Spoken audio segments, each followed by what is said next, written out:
Hello and welcome. My name is Paul Walker, the author of How to Achieve Set Goals and the founder of Build Success Academy. What I'd like to do today is talk to you a little bit about goal setting and the passion that I have for goal setting. Now, I grew up in a household and certainly my early childhood, right up through to my early 20s, was really affected by the way that my dad brought me up. Unfortunately, it is a common story, and it certainly was a reality for me that as growing up, my dad really just didn't have any belief in me, and it didn't matter how hard I tried or what I tried to do to show him that I could achieve something. I always felt for him that, I was never good enough and that unfortunately I was worthless and probably wouldn't amount to anything. And as I said, that really affected a lot of my childhood right up through to my early 20s until, I actually started living my own individual life and my dad sort of stepped out of the picture. Now, he's not fully to blame for everything that's happened to me. I mean, the greatest gift that humans have been given is the power of choice.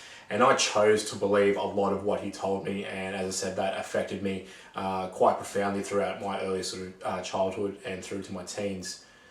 On the flip side of that though, my mum was probably actually the most inspirational, positive and motivational person I've had the privilege of knowing in my life. For all the stuff that happened to us as a family, and certainly we did have some really significant moments as a family, my mum was always able to put a positive spin on things, or at least look at the brighter side of the situation, and I really admired that in my mum. And that was unfortunately until just recently. My mum, after 7 long years of battling with breast cancer, unfortunately lost that battle quite recently. And that instance really had a real profound effect on my life, and I was able to really just sit back and I guess A, look at my life and what I'd achieved up until this point, and B, to kind of look into the future and sort of see where I was going and what I was doing. Now, for most of my life, I've lived a pretty nonchalant sort of coasting through life because I just never really had an urge or a drive to try and do better or accomplish. I was just content in whatever came my way, good or bad. I just kind of dealt with it. And seeing what my mum went through over the last 7 years and the way that, obviously her life was cut quite short. I mean, she still could have had another 30, 40 years, full to live a full life. And unfortunately, that's not the case now. So it really made me start to think, well, what can I do? What can I change in my own life so that I don't have, the same sort of thoughts or even potentially regrets if something similar was to happen to me. Now, it's really easy to focus on the negatives and feel sorry for yourself when these things sort of happen. I mean, I know I've been there and I've been at the lowest lows. What I found worked, or what I found changed that around, was to find sources of inspiration. And I know that there's people out there listening to this who know what I'm talking about. And it's quite common, and especially these days with the internet and the media and everything that's available to us, to find sources of inspiration, whether it's, sports stars, celebrities, movie stars, even just everyday normal people who go and live a life but end up doing something extraordinary because they're passionate about it or because they believe in something. And that was something that as I said, I never really had, was belief. So I really wanted to take that on. Now, through my reading and research that I did into goal setting, this is one of the number one tips that I found, and certainly has had a real profound effect on my life, is that you find that a lot of people, when they get to like the New Year's and they're trying to decide on a resolution, they normally kind of look back to the year that was and sort of look over how their year was, and then on scale kind of rate, whether it was good, whether it was bad, whether it was mediocre, whatever the case may be. And those decisions then influence what their New Year's resolution is going to be for that coming year. And what I found is that a lot of people tend to focus, unfortunately, on the negative things that happen, or they're the first things that sort of come to people's brains. Now, don't get me wrong, people certainly celebrate, whether there was births and new babies in the family, or maybe someone got married that they were really close to, maybe they bought a house or bought a new car. But unfortunately, it's the negative things that tend to outweigh those sort of positive memories. So one of the little tips and tricks that I've sort of come to adopt into my own life is actually, throughout the course of a year, is to write down, significant things that happen to you. Whether it's a happy thing, whether it's sad, whether it's a triumph, or whether it's a setback. To write these down, these significant memories and moments, on a bit of paper. Now, what I tend to do is to write it down on a post-it note. And I've got an envelope that I put these little significant memories into. And at the end of the year, normally sort of Christmas Eve or New Year's Eve, I go through these memories, good or bad. I review the year that was. And what I found was certainly the positive memories and the more happy ones. Yes, I might remember the negative things that happened throughout that year, but certainly by writing down the positive things, they certainly far outweighed the negative things that happened in my year. And it gave me a better perspective to actually, view how that previous year was, and to then look at the new year I was about to go into and attack it with more of a positive vibe. So that's one little trick that I want you guys to maybe try for yourselves and adopt. I said it's really simple. You just need like an envelope or a jar, like a post-it note or some little scraps of paper, and just write down, as I said, your significant things that happened throughout the year. Now, for example, it might be maybe you were able to spend a Sunday afternoon with your kids. Maybe you went down to the beach or went to the park and had a bit of a picnic. And obviously you spent a couple of hours with them. Maybe you bought them an ice cream, and just the glow on their faces, they're running around, they're happy, they're out in the sunshine, doing something, with you. Obviously, when you get home, it takes 30 seconds to a minute. Jot down, I guess, how you felt, what sort of happened on that day as a particular memory, and fold it up and put it in your little jar and save that until the end of the year. And you continue to do these through to the end of the year. Now, the great thing about this is you can get family involved, you can get friends involved, even people that you work with, maybe you're part of a sporting team. You can all adapt this principle. And even if you're doing it as an individual, which I know in my life I've had to sort of do certain goal things as an individual, I found that it actually gave me a lot more motivation, because as an individual, you know that it can be a lot harder to keep yourself motivated and on track. So to do this, as I said, gives you, I think, a better perspective when you come to that end of the year and you are looking at maybe giving yourself a New Year's resolution, or at least viewing how that previous year was and how you're going to attack the new year. So that's probably my number one tip for achievement there. The second thing I like to talk about is motivation, and obviously that is a really big part of how we live our lives and certainly how we go about goal setting.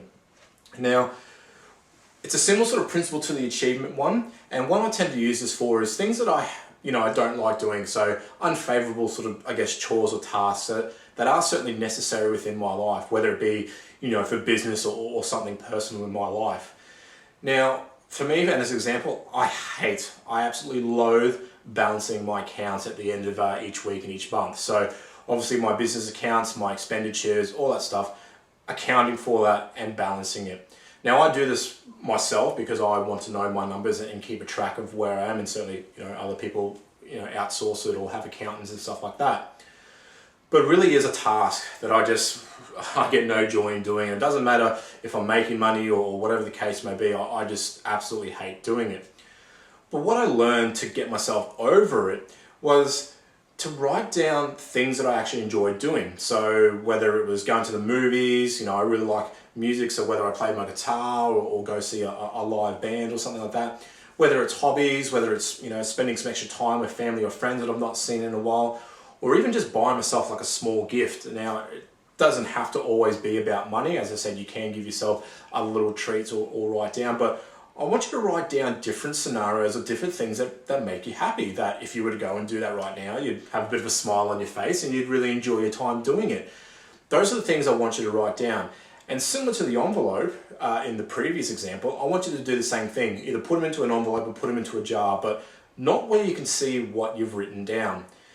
Now, where this comes into play is I go and do that task, that dreaded task that I hate doing, and obviously try and get your worst thing out of the way first. As much as you loathe it, as much as you hate doing it, just get it done. Get it done first. Once you complete that task, you can now randomly select something that you enjoy.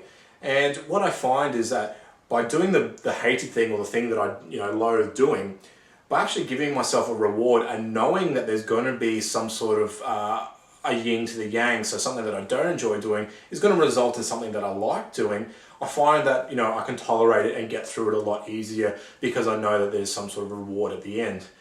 Now, I don't want you to abuse this. Now, when I said chores or tasks, I don't mean everyday chores like having to clean the house, or maybe it's your turn to make dinner tonight. I mean, those are everyday things that as a family and a society that we all have to do. I'm talking about other I guess, mundane things or things that you don't enjoy doing, but they are a necessity and they are a part of, you know, your working life or your personal life, and that you need to get them done to be able to function. That's what I'm talking about. So not abusing it for everyday chores or tasks. Now, you can add or take away particular rewards as you sort of feel that, you know, maybe you've over abused one, or maybe you've selected one out a few times in a row, but change it up so it keeps you guessing. But the secret is for it to be a surprise for you, because if you kind of know what your happy reward is, sometimes you can be a little bit less enthusiastic about doing the job that you hate, because you kind of know what's at the end. Whereas you surprise yourself, you may have forgotten something that you wrote down. And as I said, maybe by doing my account balancing, to then pick out, oh cool, I can go see, you know, the latest blockbuster movie that's at the cinemas. Okay, that's 2 hours out of my time, but certainly for the hour and a half, maybe 2 hours it took me to balance my account, I think that's a fair trade-off. And the other good thing about this is it really keeps you motivated to keep going through those particular tasks, and certainly forces you to have a work-life balance. Because if you're anything like me, I can be a workaholic at the best of times. And what I found was that, yeah, to actually go enjoy parts of my life, I was kind of sort of shoving to the end because I just kept working and doing things. Now, that's great. Like, you obviously want to keep working and get as far ahead in your work as you can. But to really be able to re-energize yourself and give yourself enough energy and motivation to do those things in the first place, you've got to give yourself time to be able to enjoy life, enjoy the things that you're working for. And as I said, this is a really great way to kind of force you into that work-life balance. So as long as you adhere to it, so you do the thing that you don't want to do, and you reward yourself, but you actually enjoy that reward. As long as you do both components of that, you'll actually find that you live a more sort of, I guess, happy and motivated kind of life with the tasks that you need to do. So that's it. That's my two top tricks and tips for achievement and motivation. So I'd like to thank you for listening to my presentation today. And certainly if you'd like to know more about me and my business, Build Success Academy, please click on the link below or the link beside you there. Take you to a webpage. You can find a lot more about me and my training and my programs.